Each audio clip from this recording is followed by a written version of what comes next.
L'essence. L'essence comme l'essentiel de la sorcière, Julie Juliette. Aujourd'hui, nous allons parler de nos sens, notre sensibilité.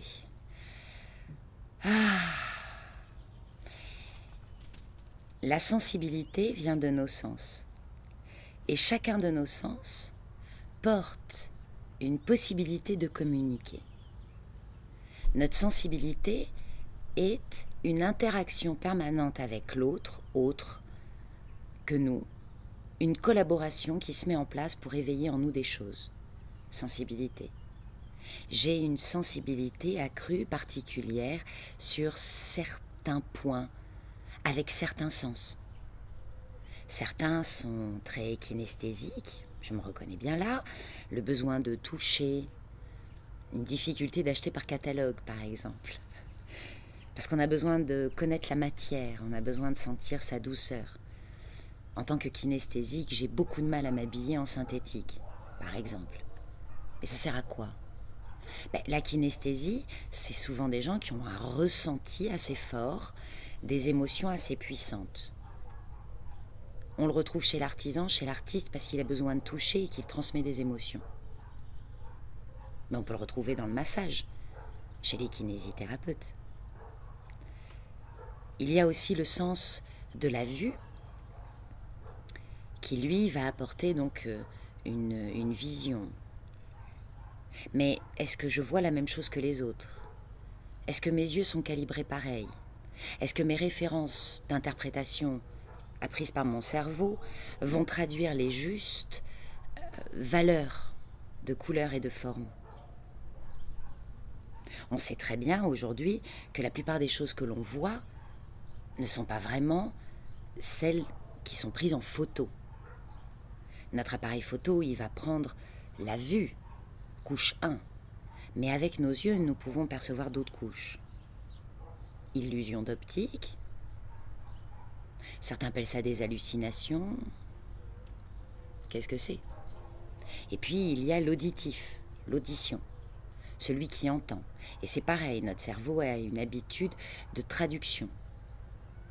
Est-ce que ce que j'entends fait partie des références communes ou est-ce que j'entends d'autres choses ? Amis qui avaient des acouphènes, bonjour. Que refusons-nous d'entendre ? Que se passe-t-il ? Que devrait-on entendre à l'intérieur que nous refusons d'entendre ?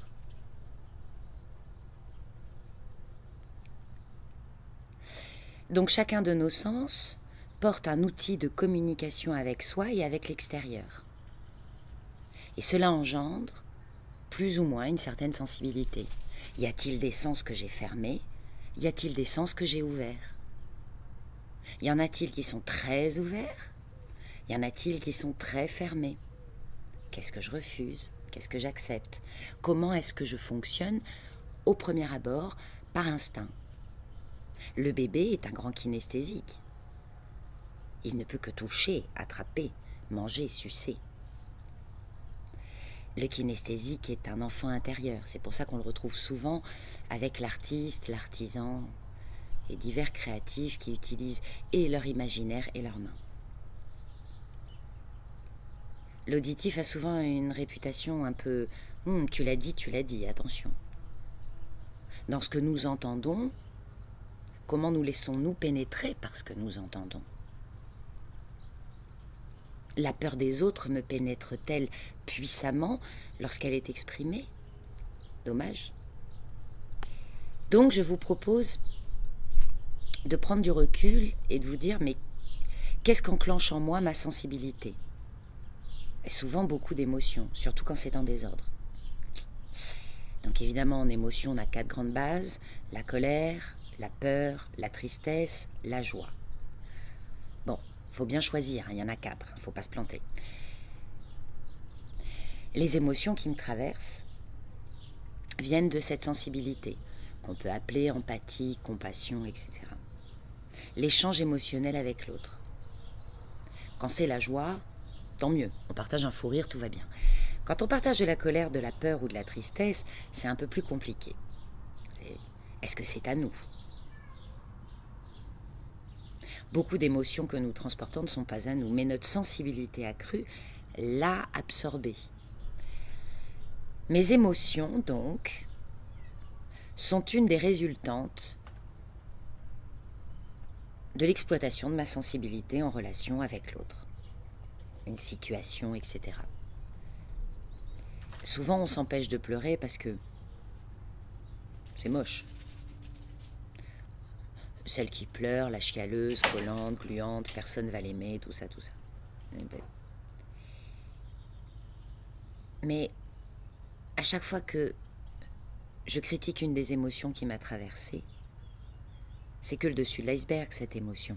Ça cache beaucoup d'autres choses, des blessures, des comportements, une façon de voir les choses, etc. C'est ma sensibilité que j'attaque. Ouch. En me jugeant chialeuse, hystérique, énervée, tout ça, j'attaque ma sensibilité. Je lui fais croire qu'elle est nocive. C'est une confusion très mentale, très intellectuelle. Ma sensibilité, elle fait quoi?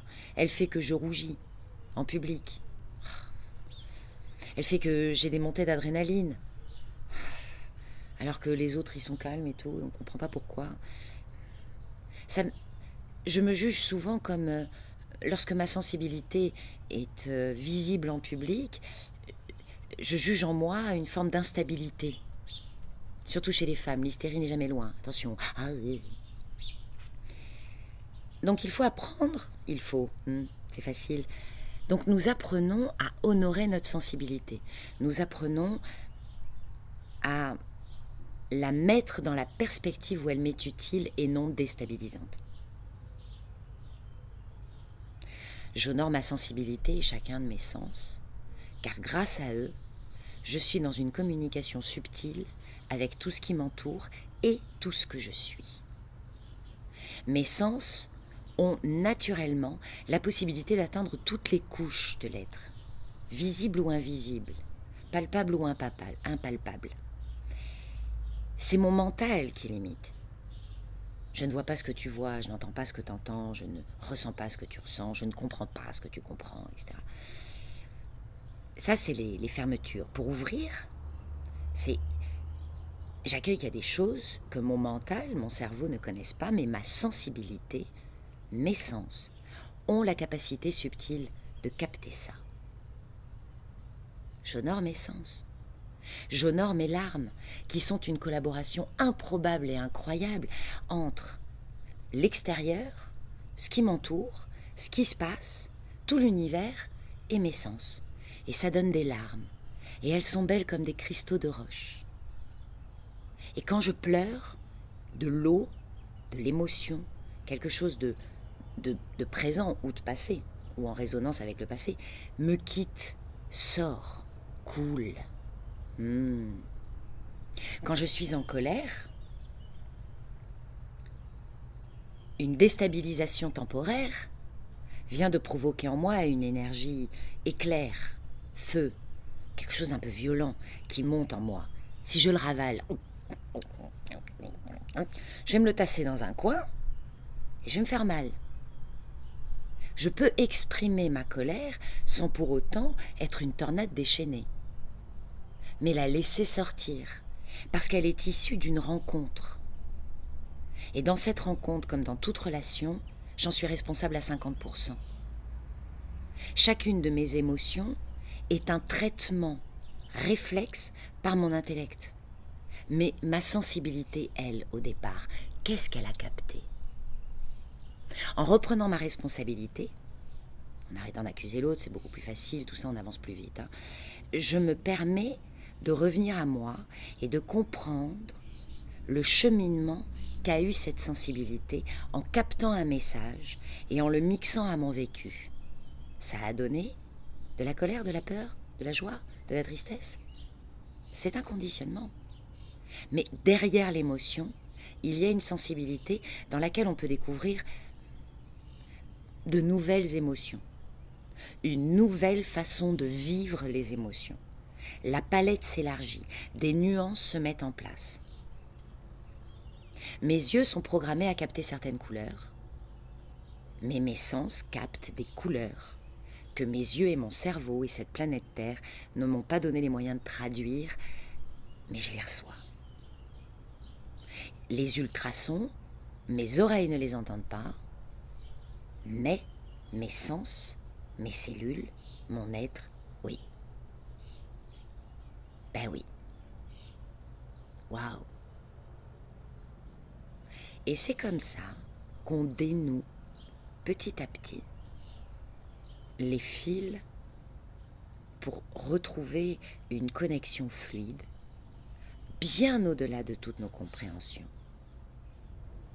Honorons nos sens, notre sensibilité, c'est sensationnel, ça nous est essentiel. À bientôt!